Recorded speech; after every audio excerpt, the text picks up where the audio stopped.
우리를 구원하신 하나님을 찬양합니다. 다 함께 자리에서 일어나셔서 영과 진리로 예배하며 주님 앞에 나아가겠습니다.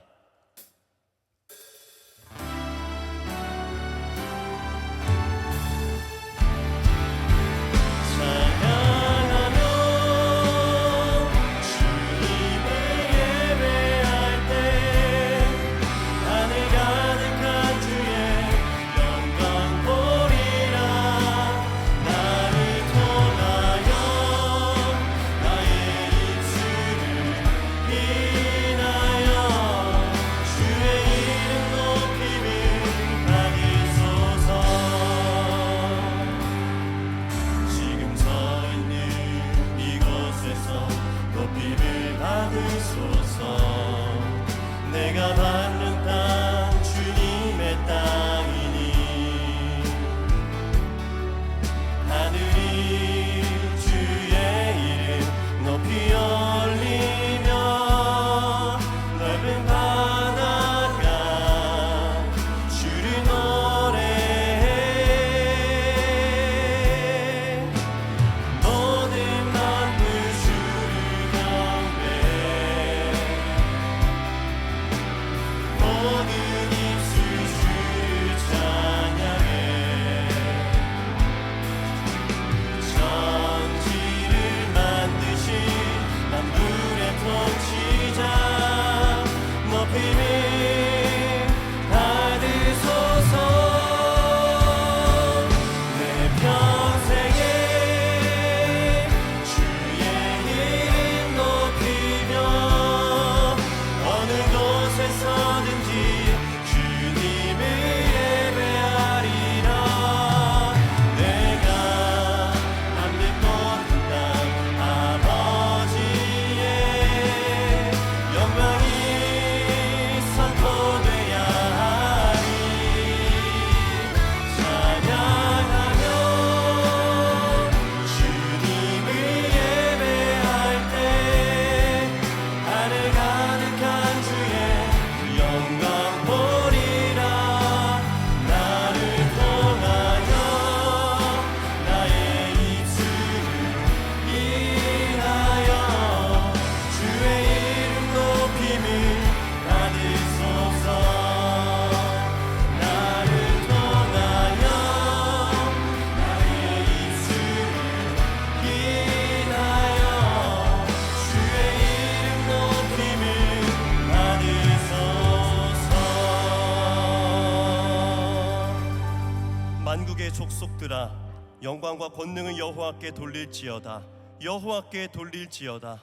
여호와 이름에 합당한 영광을 그에게 돌릴지어다. 예물을 들고 그의 궁정에 들어갈지어다. 아름답고 거룩한 곳으로 여호와께 예배할지어다. 온 땅이여 그 앞에서 떨지어다. 아멘. 찬양받게 합당하신 여호와 하나님 주님의 이름을 찬양합니다. 이 시간 택하신 백성들이 한자리에 모여 측량할 수 없는 주님의 영광과 권능을 예배하오니 오직 주님만 높임을 받으옵소서. 예수님의 이름으로 기도합니다. 아멘. 블레싱 기도로 공동체의 고백 올려드리겠습니다. 교회를 세우시고 돌보시며 인도하시는 하나님, 혜성교회가 아브라함에게 주셨던 하나님의 말씀을 따라 세상 만민이 우리로 말미암아 복을 받게 되는 축복의 통로가 되게 하시고 예수님의 지상 명령을 따라 세상에서 힘들고 지친 모든 사람들이 하나님 안에서 풍성한 생명을 누리도록 사랑으로 섬기는 교회가 되게 하여 주옵소서. 우리의 예배와 사역을 통해 하나님의 살아계심이 드러나게 하시고 말씀과 성령으로 사람을 세워가며 하나님의 나라를 꿈꾸는 사도행전적 교회가 되게 하여 주옵소서.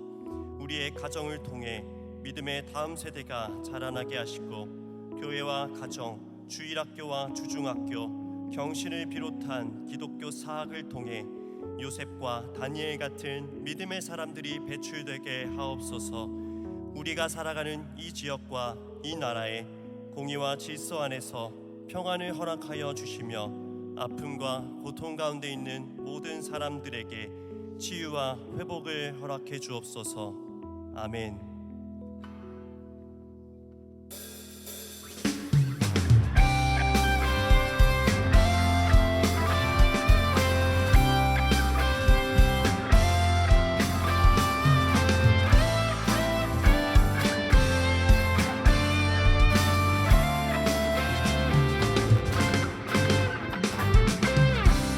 산과 시내와 붉은 노을과 땅의 모든 것 주 다스리네.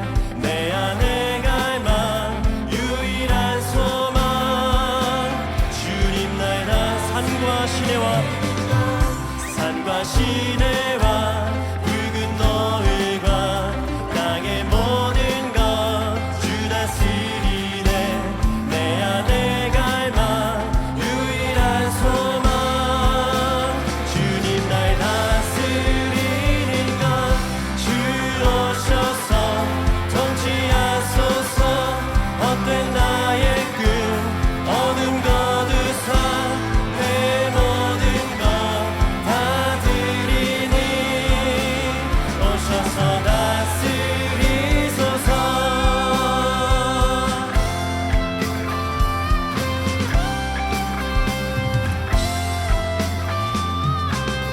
생각을 넘어 모든 말보다 나의 생활이 말하게 하소서. 세상 그 어떤 것보다 소중한 내 주님 날 이끄시는 주 오셔서 통치하소서. 헛된 나의 꿈 어둠 거두사 내 모든 것 다 드리니 오셔서 주 오셔서 통치하소서. 헛된 나의 꿈 어둠 거두사 내 모든 것 다 드리니 오셔서 다스리소서.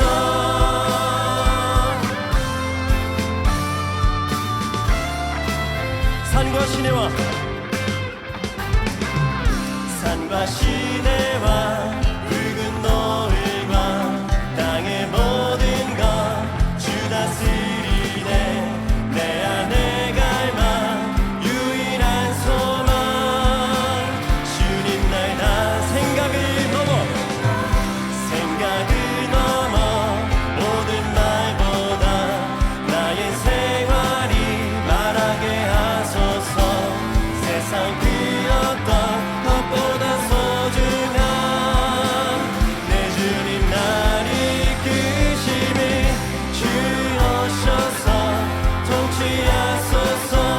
헛된 나의 꿈 어둠 거두사 내 모든 것 다 드리니 오셔서 다스리소서. 주 오셔서 통치하소서. 헛된 나의 꿈 어둠 거두사 다시 한번 나의 주님. 우리의 목소리로만 선포합시다. 주 오셔서 통치하소서. 헛된 나의 꿈 어둠 거두사 내 모든 것 다 드리니 오셔서 다스리소서. 주 오셔서 통치하소서. 헛된 나의 꿈 어둠 거두사 다시 한번 나의 주님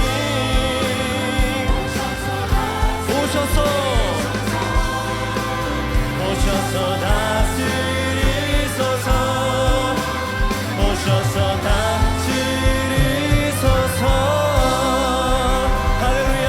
만왕의 왕 주님 우리의 삶에 임마누엘 하셔서 우리를 통치하여 주옵소서. 아멘.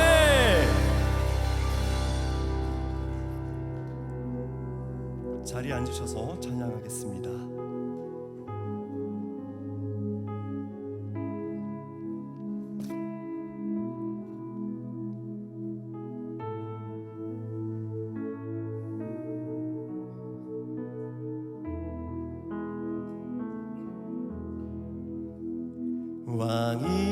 왕이신 나의 하나님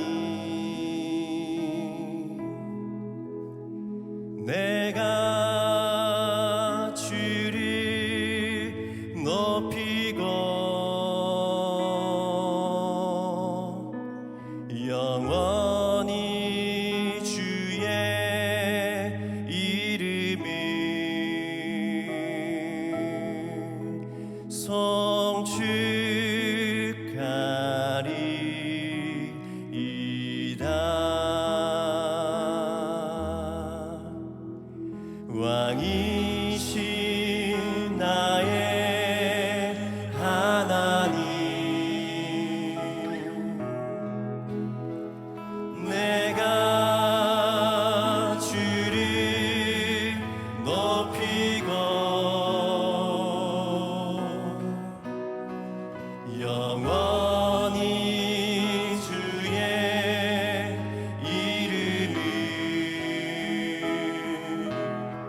왕이신 나의 하나님, 왕이신 나의 하나님.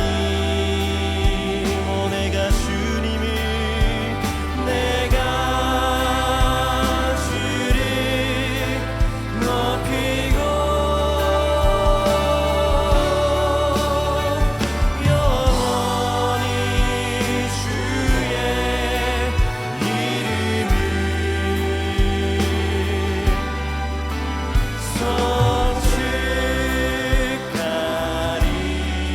성축하리이다. 하나님께로 더 가까이, 하나님께로 더 가까이 갑니다. 고통 가운데 계신 주님, 변함없는 주님의 크신 사랑, 영원히 주님만을 섬기리. 하나님께로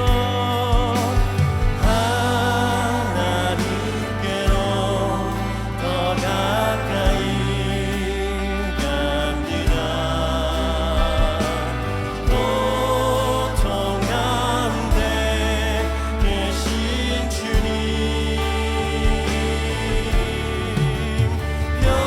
변함없는 주님의 영원히 주님만을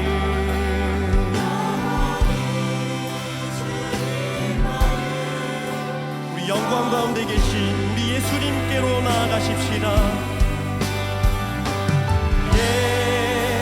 예수님께로 더 가까이 갑니다. 영광 가운데 계신 주님, 아멘 아멘. 변함없는 주님의 크신 사랑, 영원히 주님만이 우리 가운데 임마누엘 하신 우리 성령님께로 나아가십시다. 성령님께로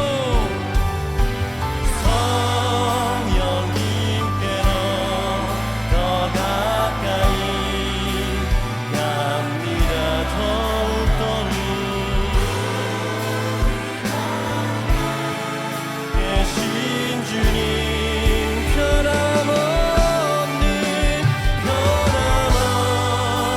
주님의 크신 사랑, 영원히 주님만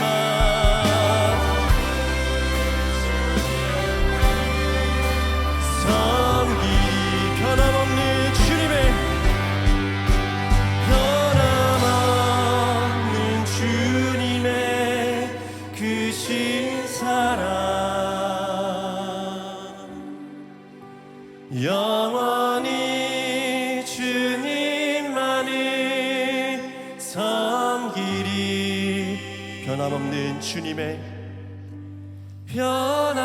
변함없는 주님의 크신 사랑, 영원히 주님만을 섬기리.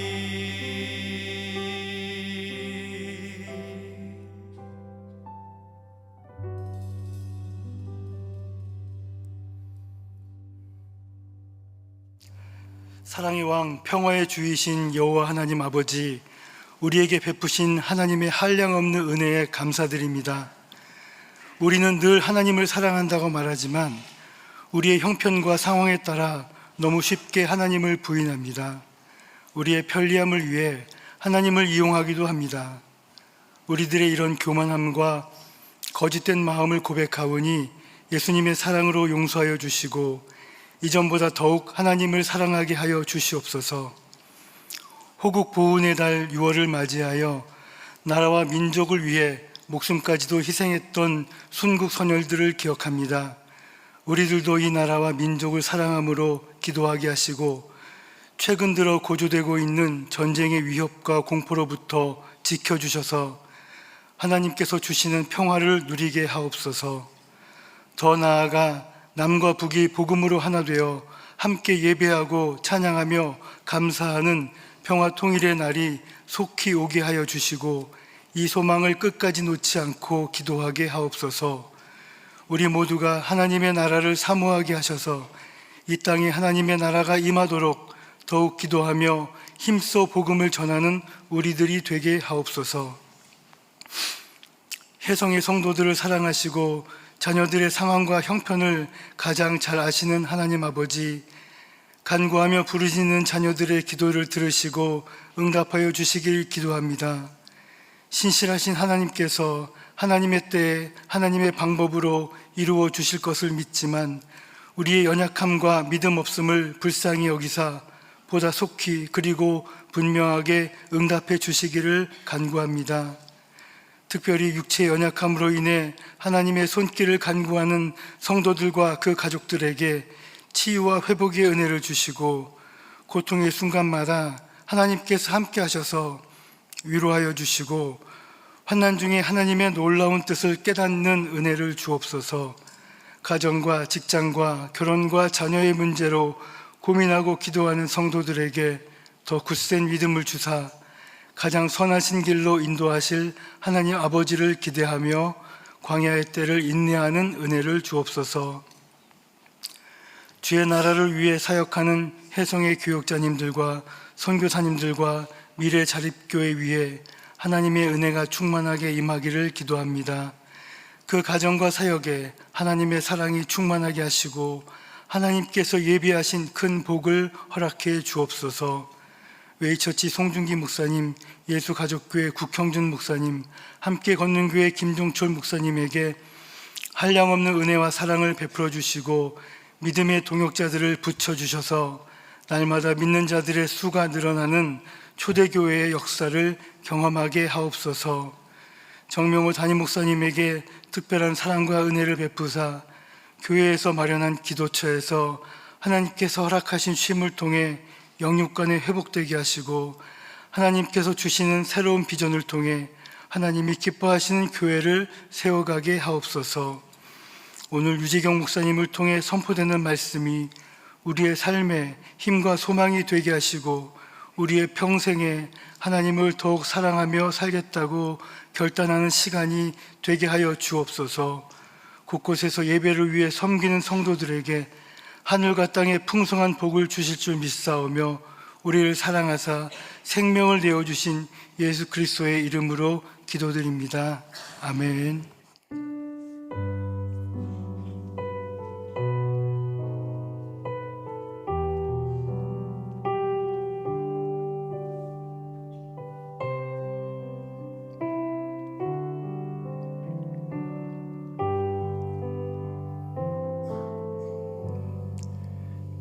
오늘 우리에게 주시는 하나님의 말씀은 마태복음 20장 1절부터 16절까지의 말씀입니다. 화면을 참고하시어 교독하시겠습니다.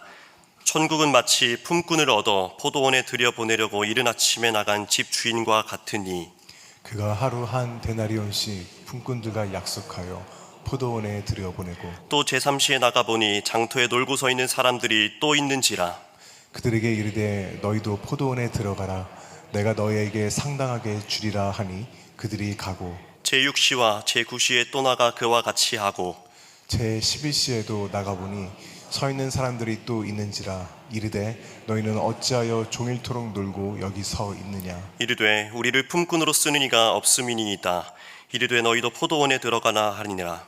저물매 포도원 주인이 청지기에게 이르되 품꾼들을 불러 나중 온 자로부터 시작하여 먼저 온 자까지 삭슬 주라 하니 제11시에 온 자들이 와서 한 데나리온씩을 받거늘 먼저 온 자들이 와서 더 받을 줄 알았더니 그들도 한 데나리온씩 받은지라. 받은 후 집주인을 원망하여 이르되 나중 온 이 사람들은 한 시간밖에 일하지 아니하였거늘 그들을 온종일 수고하여 더해를 견딘 우리와 같게 하였나이다. 주인이 그 중에 한 사람에게 대답하여 이르되 친구여, 내가 내게 잘못한 것이 없노라.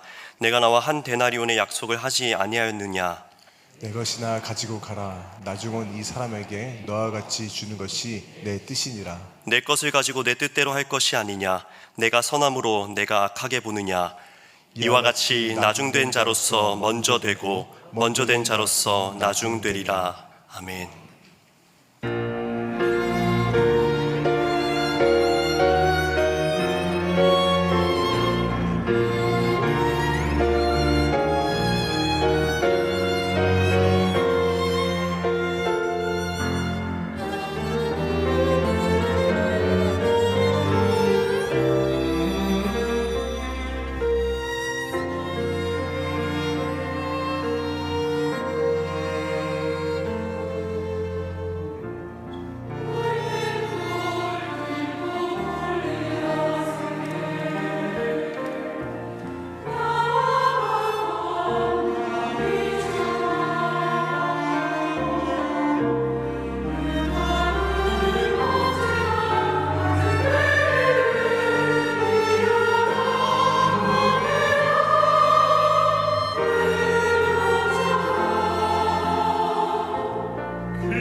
선물을 좋아하지 않는 사람은 없습니다. 다들 선물 좋아하시죠?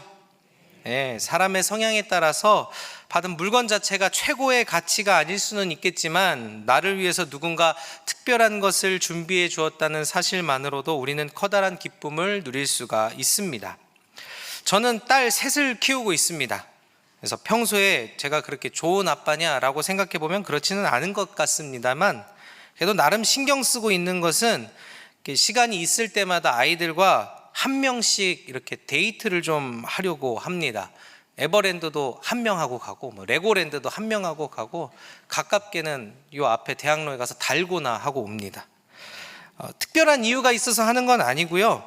그냥 지나가다가 이렇게 자녀가 많을수록 아이에게 그 특별한 시간을 선물해 주는 게 좋다라는 말을 이렇게 주워 들었는데, 해보니까 정말 좋아서 계속 하고 있는 겁니다.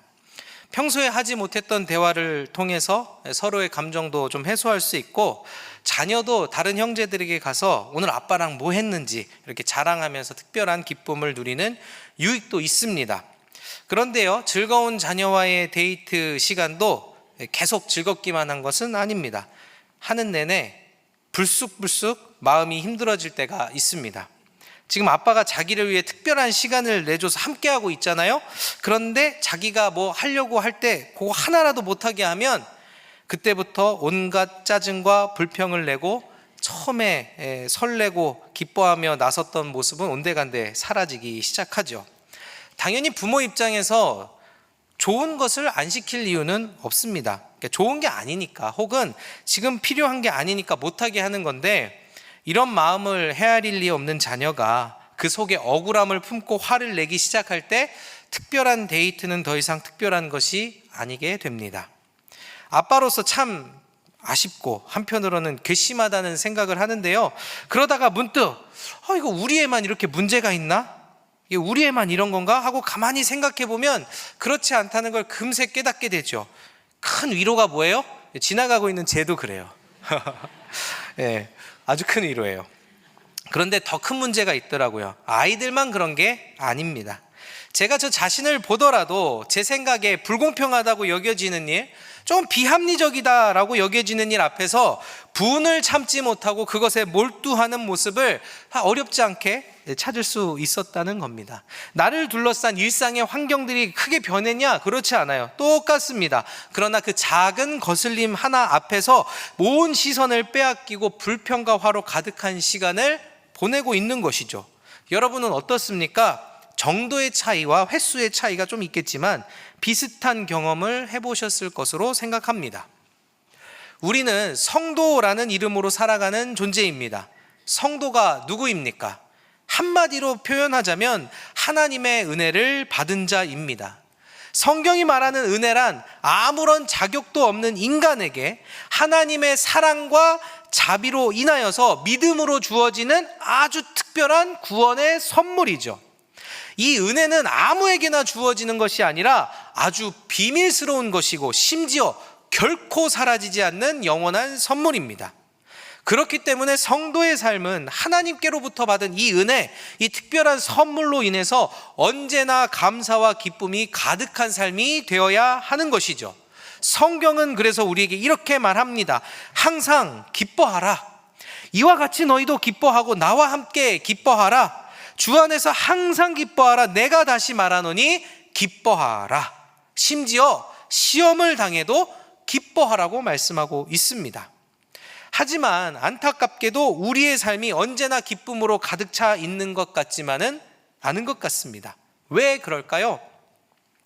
받은 은혜를 은혜로 여기지 못하고, 선물을 선물로 여기지 못하는 우리의 삶의 태도 때문이죠. 사실 우리는 언제나 은혜를 갈망하는 사람들입니다. 여러분, 이 자리에 은혜 받으려고 나오셨습니까? 예, 다 은혜를 기대하면서 나왔어요. 그런데 우리가 생각하는 그 은혜라는 게 도대체 어떤 것입니까? 현재 만족스러운 나의 삶은 그대로 유지된 채 거기에 나를 위하여 더 특별한 무엇인가가 또 주어지는 것, 우리는 이것을 은혜라고 생각할 때가 참 많습니다. 하지만 하나님께서 우리에게 주시는 본질적인 은혜는 그런 것이 아니라는 거죠. 이미 가장 크고 놀라운 은혜는 우리에게 주어진 상태입니다. 하지만 삶에 찾아온 작은 문제 때문에 억울해하고 불평해하면서 받은 은혜를 바라보지 못하는 것이고, 심지어 누리지도 못하는 삶을 살고 있는 것이죠. 오늘 본문 말씀은요, 예수님께서 제자들에게 말씀하신 포도원의 주인과 품꾼의 비유입니다. 이 말씀은 제가 지금 말씀드렸던 은혜를 누리지 못하는 연약한 우리의 모습을 단적으로 보여주는 한편, 하나님 나라에서 적용되고 있는 은혜의 원리가 도대체 무엇인지를 깨달을 수 있도록 잘 설명해 주고 있는 말씀입니다. 오늘 말씀을 통해서 우리에게 주신 하나님의 은혜를 깨닫고 그 은혜로 인해서 삶 속에서 풍성한 기쁨을 누리는 저와 여러분이 되기를 주님의 이름으로 축원합니다. 포도원을 가진 주인이 있었습니다. 그는 자신의 포도원에서 일할 품꾼들을 고용하려고 아침 일찍 장터에 나갑니다. 그 이스라엘이 있는 이 팔레스틴 지방은요, 보통 9월이 되면 포도를 수확하기 시작하는데요, 밭의 주인들은 포도를 제때 수확하기 위해서 하루 일당을 주고 한시적으로 많은 품꾼들을 고용합니다. 예수님의 비유는 당시 이와 같은 그 문화 배경을 바탕으로 하고 있는 이야기인 것이죠. 포도원의 주인은 장터에 나가서 일자리를 기다리고 있는 사람들을 찾아 당시 하루 품삯으로 사용되고 있던 그 한 데나리온을 약속하고 품꾼으로 고용을 합니다. 이윽고 시간이 흘러 제3시, 그러니까 지금 우리가 사용하는 시계로는 오전 9시입니다. 오전 9시에 주인은 또다시 장터로 나갑니다. 장터로 가보니까 여전히 일거리를 받지 못하고 빈둥거리면서 시간을 보내는 사람들이 있었습니다. 주인은 다시 한번 그들을 고용하여서 자기의 포도원으로 들어가게 합니다. 여기까지 보면 포도원이 진짜 크고 일손이 많이 필요한가 보다라는 생각이 드시죠? 그런데 지금부터 조금 이상합니다. 이 포도원의 주인은 제6시와 9시, 그러니까 지금 시간으로는 낮 12시와 오후 3시에도 장터로 나갔고 거기에서도 사람들을 추가로 고용하여 자기의 포도원에 불러들입니다. 심지어 제11시, 그러니까 이게 오후 5시예요. 그런데 당시에 품꾼들이 보편적으로 일을 마치는 퇴근 시간이 언제냐? 저희랑 비슷하게 오후 6시예요. 그러니까 퇴근 시간을 1시간밖에 남겨두지 않은 오후 5시에 나가서 또 사람들을 고용하는 것이죠. 금방 날이 저물었습니다. 그리고 일을 마치는 오후 6시가 되었겠죠. 이제 주인은 고용한 품꾼들에게 자기의 품삯을 나눠주라고 지시합니다. 주인은 맨 먼저 마지막에 들어온 오후 5시에 고용된 사람들을 부르더니 그들에게 품삯으로 한 데나리온을 주었습니다. 여러분 몇 시간 일했어요? 1시간인데 사실 1시간도 잘 안 했겠죠. 보통 이렇게 준비하는 시간도 있을 테니까. 1시간도 일하지 않은 사람이 얼마치의 품삯을 받았어요? 하루 전체치의 품삯을 받은 거예요. 와, 이 사람들 마음이 얼마나 기뻤을까요? 근데 사실 이때부터 마음이 정작 바빠지는 건 누구예요? 일찍 와서 이제 일하고 품삯을 받으려고 기다리는 사람들의 마음이 엄청 바빠지죠. 막 머릿속이 막 돌아가는 거예요. 1시간을 일했는데 하루치를 준다고? 야, 그러면 일찍 온 나는 도대체 오늘 얼마를 받는 거지? 차례를 기다리던 사람들은 굉장한 기대감에 부풀었을 것입니다. 자신이 약속받은 것보다 또 자기가 예상했던 것보다 훨씬 더 많은 특별한 것을 받는 날이라고 생각을 했을 테니까요. 그런데 여기에서 놀라운 반전이 일어납니다. 주인은 이날 모든 사람들에게 동일한 얼마요? 한 데나리온을 품삯으로 주었습니다. 이에 맨 처음에 일을 시작했던 일꾼이 주인에게 와서 따지기 시작하는 거죠. 아니, 저 사람들은 겨우 1시간 일을 했고 우리는 하루 종일 떼약볕 아래서 수고했는데 어떻게 같은 품삯을 줄 수 있습니까? 여러분 이 마음이 이해가 됩니까? 여러분 벌써 이제 함정에 빠지신 거예요. 그런데 주인이 그들에게 뭐라고 반박하냐면, 친구여, 내가 당신에게 잘못한 것이 없습니다. 당신들은 한 데나리온을 받기로 약속하고 일을 했고 나는 그 약속대로 한 데나리온을 주었습니다. 받은 것을 가지고 가시오. 여러분 말씀을 실제 우리가 읽었잖아요. 그 본문에 보면은요, 주인이 사람을 고용할 때 맨 처음에 불렀던 사람들한테는 한 데나리온을 약속을 했어요. 그리고 나서 그 이후에 또 사람을 고용할 때는요, 액수를 이야기한 것이 아니라 상당하게 주겠다, 조금 더 깊은 뜻으로 말하자면 의롭게, 정당하게, 당신들 보기에 충분히 납득할 만한 품삯을 주겠다고 이야기하고 데려오거든요. 그러니까 주인의 말에 틀린 게 있어요, 없어요? 하나도 없는 거죠. 사랑하는 성도 여러분, 이 이야기를 보면서 어떤 생각이 드십니까? 이야기를 듣는 내내 이 포도원의 주인이 하나님을 비유하고 또 이 포도원이 하나님의 나라를 비유한다는 것을 어렵지 않게 발견하셨을 겁니다. 그런데 문제는 그 하나님이 우리가 알고 있는 가장 보편적인 상식에서 꽤나 많이 벗어나 계세요. 심지어 뭔가 불공평하고 비합리적인 원리가 적용되는 것이 하나님 나라라고 과연 말할 수 있는가라는 의문이 드셨을 겁니다. 근데 여러분, 이 이야기에서 우리가 반드시 기억해야 할 것이 한 가지가 있는데, 그것이 무엇이냐면 이야기가 비유라는 것인데, 이 비유의 초점이 품꾼과 그들이 일한 시간에 있지 않다는 거예요. 이 이야기는 철저하게 포도원의 주인에게 초점이 맞춰져 있습니다. 포도원의 주인이 어떤 행동을 했는가, 그가 어떤 목적을 가지고 있었는가를 설명하는 것이 이야기의 핵심이라는 겁니다. 자, 일단 먼저 주목해야 할 것은 품꾼을 찾으러 길을 나선 사람이 누구였느냐? 바로 포도원의 주인이었다는 사실입니다. 여러분, 품꾼을 고용할 만큼 큰 포도원을 가진 사람이라면 얼마든지 아랫사람을 보내서 일꾼들을 불러올 수 있습니다.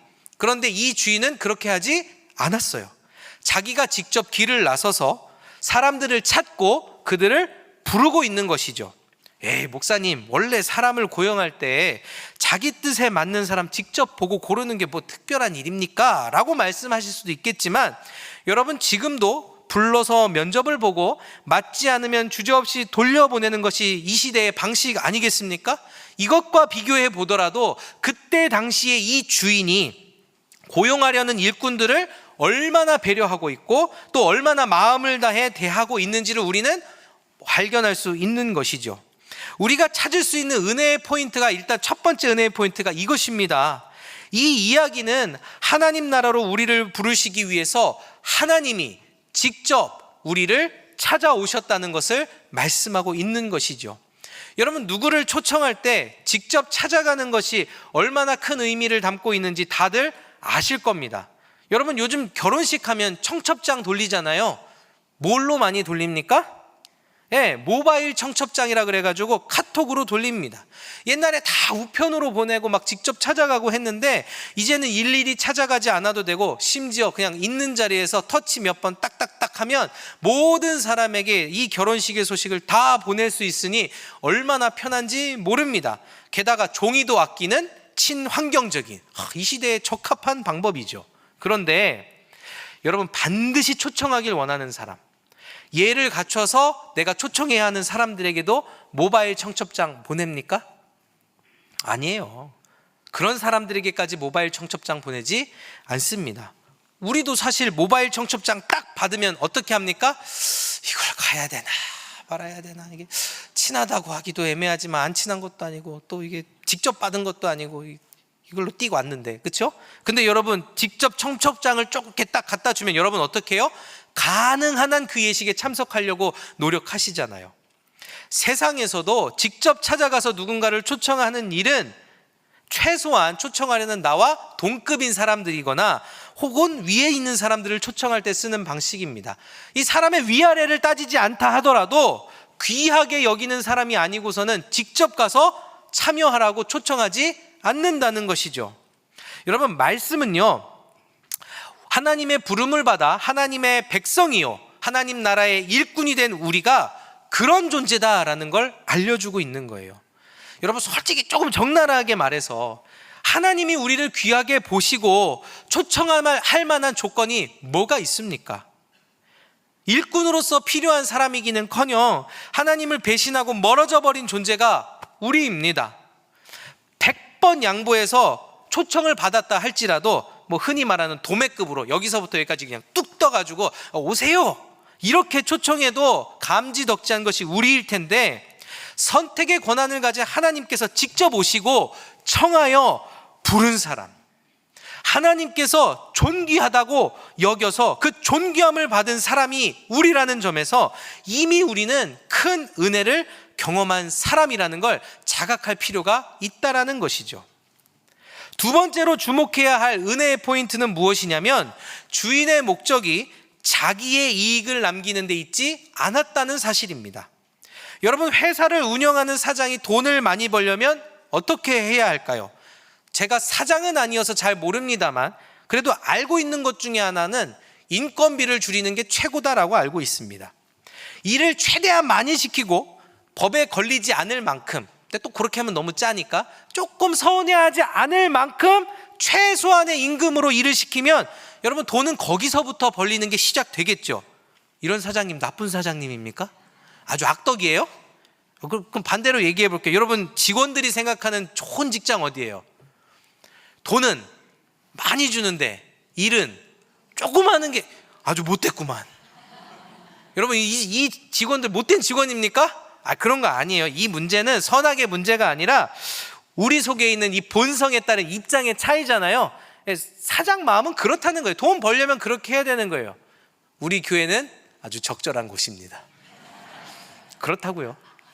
왜 웃으세요? 그렇게 크게 웃으시면 이상한 의도가 있는 것 같으니까 우리 담임 목사님이 의심하십니다. 네. 그런데 오늘 주인이 일 끝나기 몇 시간 전에 나갔다고요? 1시간 전에도 나갔어요. 그래서 사람을 불러왔는데 심지어 얼마를 줬다고요? 하루치를 줬대요. 여러분 이것을 볼 때 주인의 관심은 자기의 이익에 있다 없다, 없다는 것을 분명히 보여주죠. 여러분 그럼 주인의 목적은 무엇인가? 그 주인의 목적은요, 자기에게 따지는 그 맨 처음 와서 품꾼이 왜 똑같은 돈을 줍니까? 라고 따지는 그 품꾼에게 했던 말에서 분명하게 드러나는데요. 우리 개역개정과 더불어서 제가 우리말 성경 버전을 놨는데 제가 볼 때 뉘앙스로는 개역개정은 너무 이렇게 엄근진한 것 같아요. 그래서 우리말 성경 우리가 함께 읽어보면 좋을 것 같거든요. 마태복음 20장 14절 하반절부터 15절까지의 말씀입니다. 읽어보겠습니다. 시작. 나중에 온 일꾼에게 자네와 똑같이 주는 것이 내 뜻이네. 내가 내 것을 내 뜻대로 하는 것이 정당하지 않은가? 아니면 내가 선한 것이 자네 눈에 거슬리는가? 이렇게 말씀하고 있죠. 주인은 처음부터 선한 마음 안에서 모두에게 같은 품삯을 주는 것이 자기의 뜻이고 계획이었다고 말합니다. 하루 벌어서 하루 먹고 살아가는 품꾼들이 일하지 못해 굶는 것이 안타까워 그들에게 풍성함을 베풀어 주는 것이 이 주인의 목적이었다라는 거예요. 그렇다면 이야기를 통해 깨달을 수 있는 하나님이 우리를 부르신 목적은 무엇입니까? 이 주인과 마찬가지로 하나님께서는 하늘의 풍성함으로 우리를 채우고자 우리를 부르셨다라는 거죠. 자기의 생명을 책임질 수 없는 그 죄악의 비참함에 빠진 우리가 하나님이 주시는 풍성함 속에서 생명을 누리고 살아갈 수 있도록 은혜의 선물을 베푸신 겁니다. 여러분 이 은혜는 누구에게나 동일하게 주어지는 은혜입니다. 왜 그렇습니까? 우리 중에 더 잘난 자, 더 못난 자 있어요, 없어요? 우리 중에 그런 사람 존재하지 않습니다. 모두가 같은 처지이기 때문이죠. 조금의 차이가 있다면 조금 먼저 온 사람이 있는가, 혹은 조금 나중에 온 사람이 있는가, 이 차이 외에는 없는 겁니다. 그런데 여기서 우리에게 걸그치는 게 바로 그놈의 순서라는 거 아니겠습니까? 은혜를 받았음에도 받은 은혜보다 앞서는 우리의 생각은 뭡니까?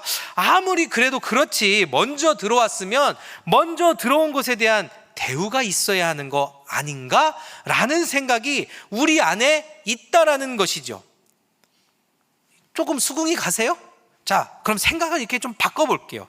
여러분들이 품꾼이라고 생각해 봅시다. 오늘 내가 나와 내 가족이 밥을 먹고 살려면요, 반드시 일자리를 구해야 하는 상황입니다. 여러분, 아침 일찍 나왔다는 건 그만큼 일자리가 간절하다는 얘기예요. 맞죠? 그리고 진짜 열심히 준비해서 일찍 나왔더니 정말로 이 포도원의 주인을 만난 덕분에 일을 바로 구했어요. 심지어 그의 정당한 대가까지 약속을 받았어요. 여러분, 일하는 내내 어떤 마음으로 일을 했겠습니까?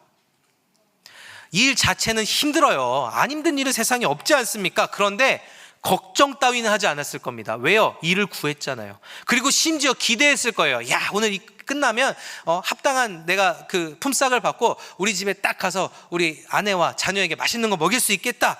기쁘게 일하지 않았겠냐 이거예요. 자, 그럼 반대로 맨 나중에 들어온 사람이라고 생각해 볼게요. 일단 결론적으로는 이 사람이 하루치 품삯을 다 받은 것으로 진짜 생각지도 못한 큰 기쁨이 있었을 거예요. 그런데 6시가 일이 끝나는 시간인데 5시까지도 나를 불러주는 사람이 없어서 계속해서 일자리를 기다리고 있었다는 걸 보자는 거예요. 일단은 간절한 건 마찬가지겠죠. 근데 어느 정도 간절하냐? 여러분, 퇴근이 6시면 한 3시까지는 기다려보다가 없으면 에이 오늘 공쳤다 하고 집에 가서 쉬는 게 내일을 위한 상책 아닙니까? 맞죠? 네, 뭐 남은 시간 몇 시간이나 된다고 그걸 죽치고 앉아서 기다려요. 근데 이 사람은 그 1시간조차 포기하지 않고 기다렸다는 것을 볼 때 이거 아니면 못 사는 사람이라는 거예요. 밥은커녕 라면이라도 먹으려면 그 1시간이라도 일을 해야 되니까 지금 기다리고 있는 거잖아요. 여러분이 그런 사람이라고 생각해 봅시다. 아침부터 나와서 오후 5시까지 기다리는 동안 어떤 마음으로 기다렸냐는 거예요. 핸드폰하고 재밌게 있었겠어요? 아니죠. 야, 이거 오늘 일자리 못 가면 먹을 게 없는데 이거 어떡하지? 왜 오늘은 이렇게 나를 불러주는 사람이 없는 거지? 내가 오늘 뭘 잘못 입고 나왔나? 내가 오늘 뭐 무슨 문제가 있어 보이나? 도대체 뭐가 문제인 거지? 불려지는 그 5시가 될 때까지 이 사람은 하루 종일 지옥 같은 걱정과 염려를 품고 견뎌야 했다는 것 아닙니까? 여러분, 세상의 방법과 이치 속에서 많은 사람들은 이 마지막에 들어온 사람을 향해서 야, 운이 좋았다 라고 말할지도 모릅니다. 그러나 하나님 나라의 관점에서 보면은요, 그는 은혜를 가장 짧은 시간밖에 못 누린 사람이에요. 오히려 먼저 불려와서 아무런 걱정이나 근심도 없이 일한 사람, 기쁨으로 하루 종일 즐겁게 일터에서 수고한 사람이 가장 크고 길게 기쁨을 누린 사람, 은혜를 누린 사람 아닙니까? 그런데 왜 가장 많은 은혜를 받았던 이 사람들은 이 마지막에 와서 그 기쁨 다 잊어버리고 불만과 불평으로 가득하게 되었냐, 이 말이에요. 언제부터입니까? 주인이 맨 마지막에 온 사람에게 한 데나리온을 주고 막 생각을 굴렸잖아요. 누구의 기준으로? 주인의 기준으로 생각하고 그 품삯에 대해서 생각했습니까? 자기의 기준으로 품삯을 생각하며 머리를 굴렸겠습니까? 자기의 기준이. 바로 그게 문제입니다. 여러분, 우리 삶도 마찬가지예요. 우리의 가장 큰 문제는 하나님 나라의 원리를 세상의 방식으로 이해하려는 우리의 시각입니다. 나의 공로, 즉 내가 남들보다 조금 더 먼저 와서 수고하고 헌신했다고 해서 더 많이 받아야 한다고 생각하는 그 생각이 은혜를 베푸시는 하나님의 기준 앞에 정면으로 대적하고 거부하는 행위 아닙니까? 세상의 기준을 앞세워서 하나님의 것을 판단하는 것은 영적인 무지라는 것입니다. 여러분, 정말로 하나님의 기준과 천국의 원리가 잘못되었다고 생각합니까? 오늘 이 이야기가 도무지 이해가 안 되십니까? 그런데 진짜 신기한 건 뭐냐면요, 세상의 방식으로 은혜를 해석해버리면, 은혜로 하나님의 방식으로 내 인생을 바라볼 땐 가장 행복하고 존귀한 게 내 인생인데, 세상의 것으로 바라보는 순간 내 인생은 가장 불합리하고 가장 불행하고 가장 비참한 인생이 되어버린다는 거예요. 그리고 여기서 한 가지 더 생각할 게 있어요. 정말 중요한 거. 여러분은 내 인생을 정말로 이른 아침에 온 사람과 비교해 볼 때 손색이 없다고 장담할 수 있느냐는 거예요. 여러분, 우리가 순서상으로 봐도 예수님을 우리보다 먼저 믿고 하나님 나라로 초청받은 사람들은 셀 수 없이 많습니다. 그 순서는 좀 태어난 거에 따른 거니까 억울하다 치고, 그러면 공로의 크기를 한번 따져볼까요? 여러분, 생명의 위협 속에서 충성으로 순교하며 믿음을 지킨 믿음의 대가들, 신앙의 대가들도 너무너무 많습니다. 정말 우리가 가지고 있는 그 신앙의 공로가 복음의 역사 가운데 쓰임받았던 그 수많은 사람들과 비교해 볼 때 11시가 아니라 이른 아침, 적어도 이른 아침은 아니어도 3시나 6시에는 온 사람들과 비교했을 때 내가 부끄러움이 없습니다라고 장담할 수 있느냐는 겁니다. 저를 포함해서 우리 이 자리에 있는 모두가 하나님을 위해 가정이나 직장이나 교회에서 무슨 헌신을 도대체 얼마나 했습니까? 여러분, 헌신을 폄하할 생각은 없어요. 주어진 상황에서 분명히 애쓰셨을 겁니다. 근데 좀 객관적으로 보자는 거예요. 생명을 걸고 자신의 목숨으로 순교했던 이 신앙의 선배들과 굳이 비교해서 볼 때, 객관적으로 볼 때 내가 가지고 있는 이 신앙의 공로가 그들에 비해 작지 않다, 내가 훨씬 크다라고 말할 수 있느냐는 겁니다. 여러분, 우리가 받은 은혜에 비하면 하나님께 드린 헌신은 진짜 작아요. 그런데 내가 느끼는 조금의 서운함, 내가 많은 사역 가운데에서, 많은 공동체 속에서 느꼈던 사람들과의 그 갈등들 때문에 모든 것을 잃어버리고 하나님께 시위하듯이 그저 성전의 마당만 밟고 살면서 나 좀 알아주기를 바라는 이 모습의 어디가 행복한 성도의 모습이냐는 겁니다. 여러분, 저는 장담할 수 있습니다. 저는 확실히 11시에 들어온 사람이에요. 오후 5시에 들어온 사람입니다. 가장 자격이 없음에도 불구하고 하나님으로부터 동일한 은혜를 받은 사람입니다. 여러분, 저에게 고민거리 없겠습니까? 뭐 저는 억울한 것도 없겠어요? 언제나 허허실실 살겠습니까? 아닙니다. 저에게도 속상한 일이 너무너무 많습니다. 그럼에도 하루하루 감사하고 기쁘게 살아가려고 애쓰고 노력하는 것은 제가 이미 받은 은혜가 방금 여러분들에게 말한 속상하다고 억울하다고 여기는 그 모든 것들을 덮고도 남기 때문입니다. 사랑하는 성도 여러분, 여러분은 지금 주어진 삶을 어떻게 살아가고 계십니까? 은혜를 누리는, 그러니까 세상이 줄 수도 없는 기적과 같은 그 기쁨으로 살아가고 계십니까? 아니면 주인의 결정에 못마땅해 해서 그냥 불평을 갖고 있었던 이 품꾼들처럼 나의 삶 모든 순간을 불편하게 여기며 억울하게 살아가고 계십니까?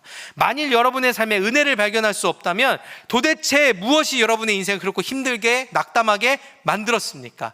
내 기준을 만족시켜주지 못한 다른 사람이나 하나님 때문입니까? 아니면 세상의 관점으로 내 삶을 바라보는 나의 눈 때문입니까?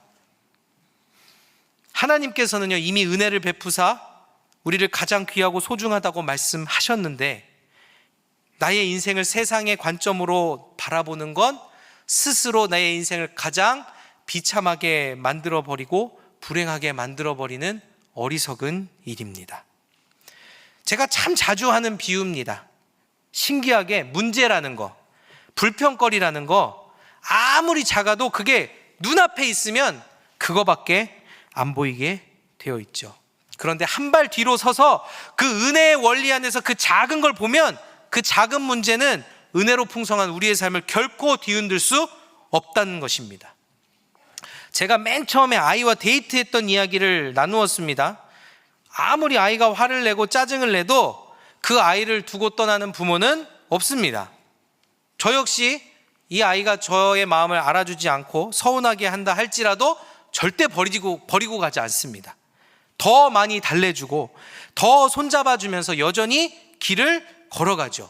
그리고 그날 어찌 되었든지 일단 저도 참아야 돼요. 저도 참고 아이도 잘 참아내고 나면 그 하루를요, 이 아이는 너무너무 특별하고 행복한 날로 기억한다는 거예요.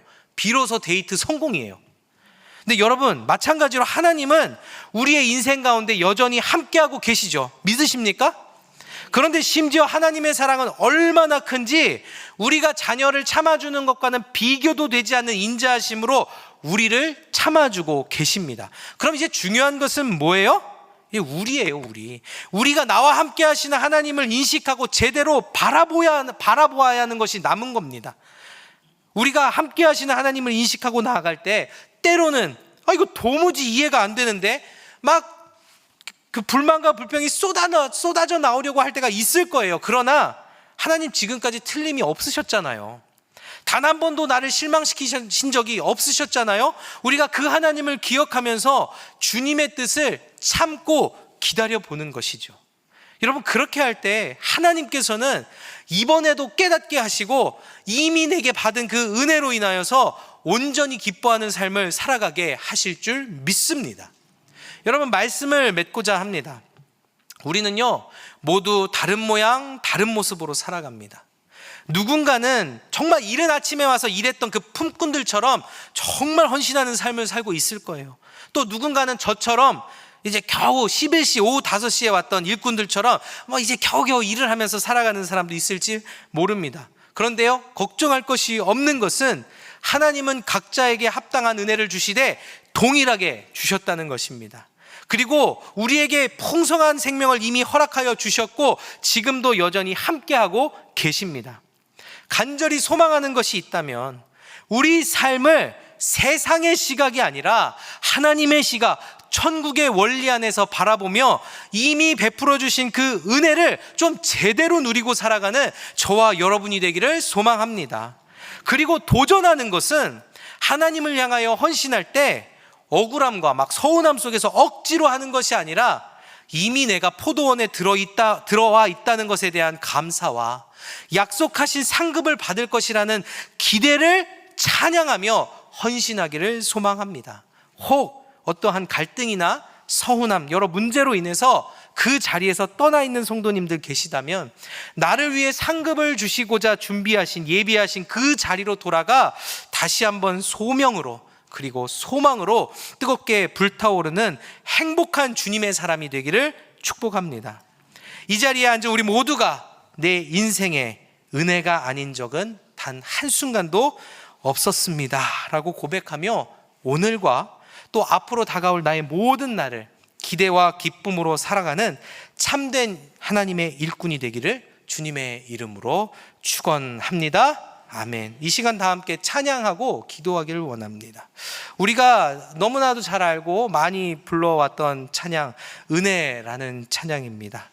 여러분, 우리 삶에 많은 어려움들이 있지만 그럼에도 불구하고 하나님이 주셨던 은혜가 가득하지 않습니까? 찾아보면 셀 수 없이 많은 은혜들, 우리가 얼마나 많이 놓치고 살았습니까? 제 설교 다 잊어버려도 괜찮습니다. 이 찬양만큼 은혜롭지 않은 것 같아요. 여러분, 이 찬양의 가사를 기억하고 하나님께 받은 은혜를 감사하며 함께 주님 앞에 나아가는 우리 되기를 소망합니다.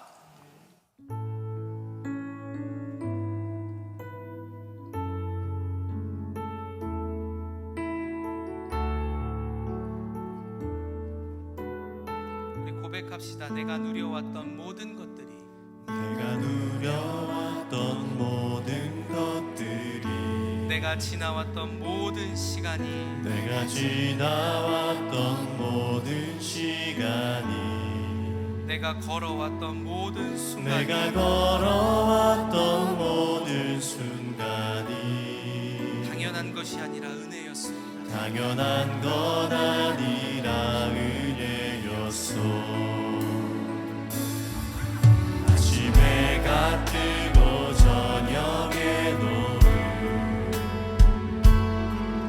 봄의 꽃향기와 가을의 열매,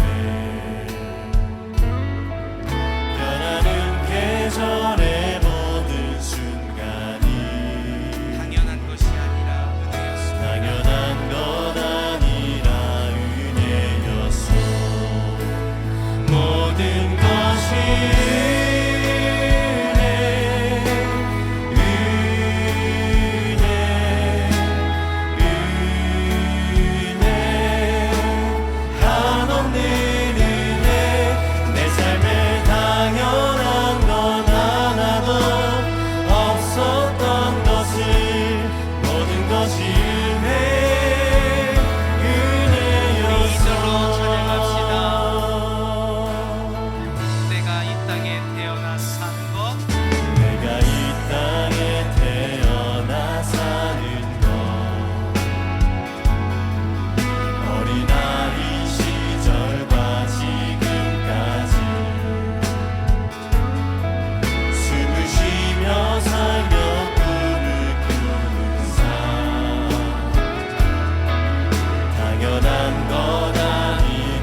하나님, 세상의 시각으로 내 삶을 바라보니 하나님이 귀하다고 말씀하신 내 인생이 얼마나 불행했는지 모릅니다.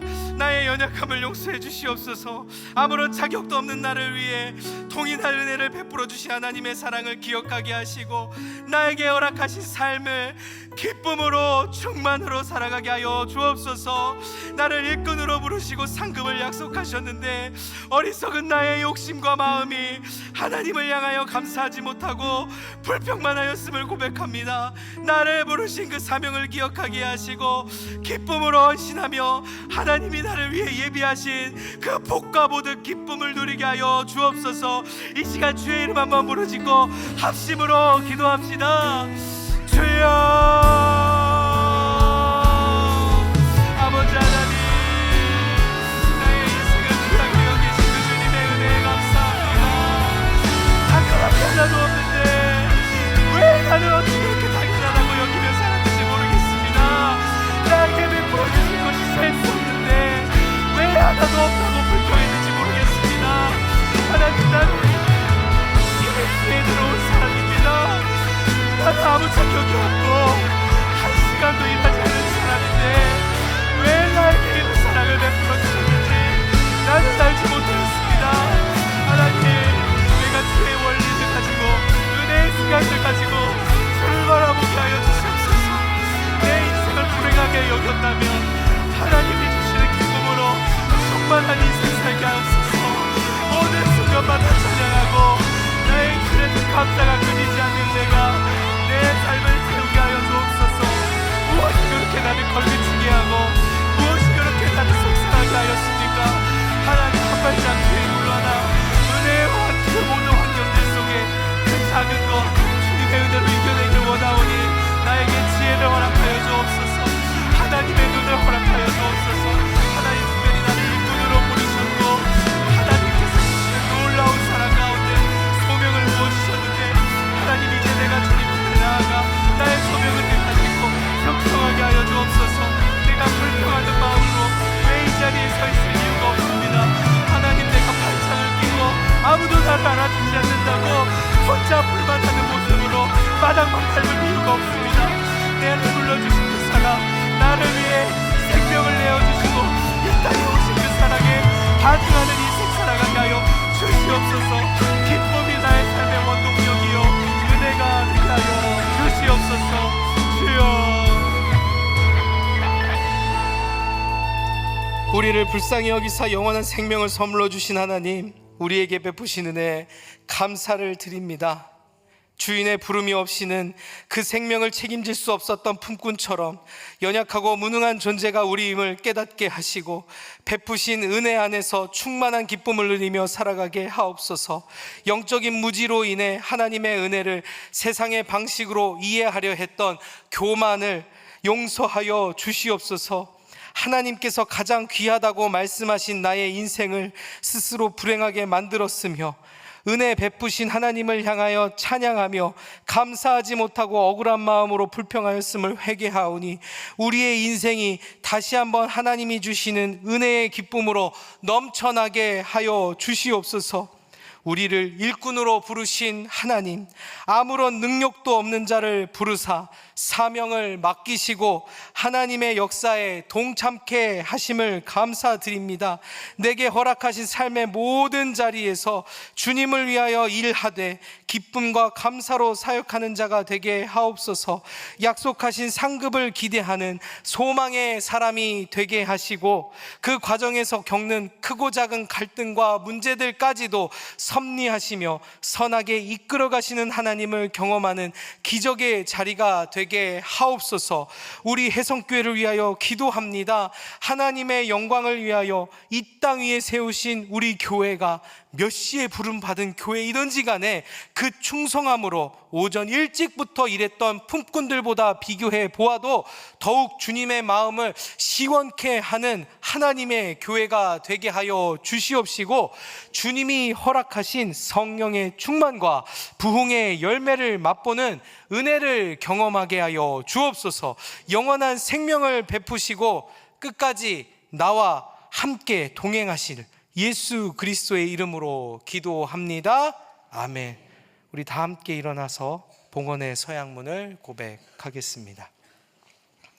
우리를 영원한 죽음에서 건져내신 전능하신 하나님께서 내 삶과 소유의 주인이심을 고백합니다.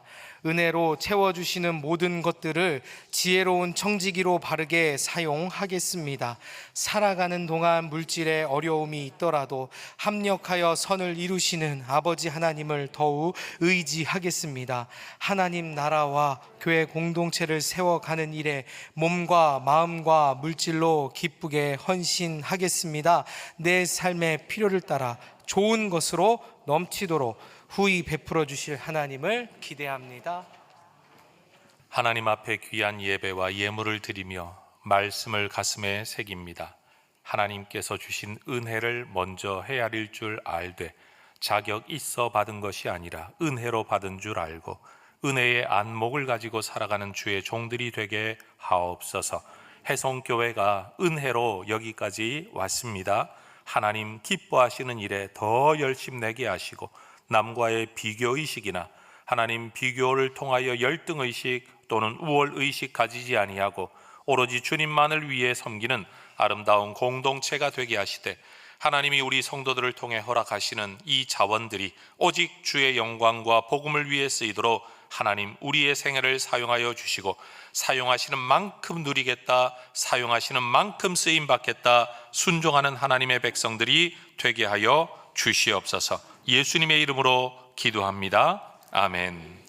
주 예수 그리스도의 은혜와 아버지 하나님의 사랑과 성령 하나님의 충만한 역사하심이 받은 은혜를 세어볼 줄 알고 그 감사와 감격 안에 예배자로 경배자로 순종하는 하나님의 사람으로 하나님을 사랑하고 이웃을 사랑하는 하늘의 복을 받아 세상의 복이 되기를 원하는 우리 모든 애성 가족들 위해 이제와 영원토록 함께 있을지어다. 아멘.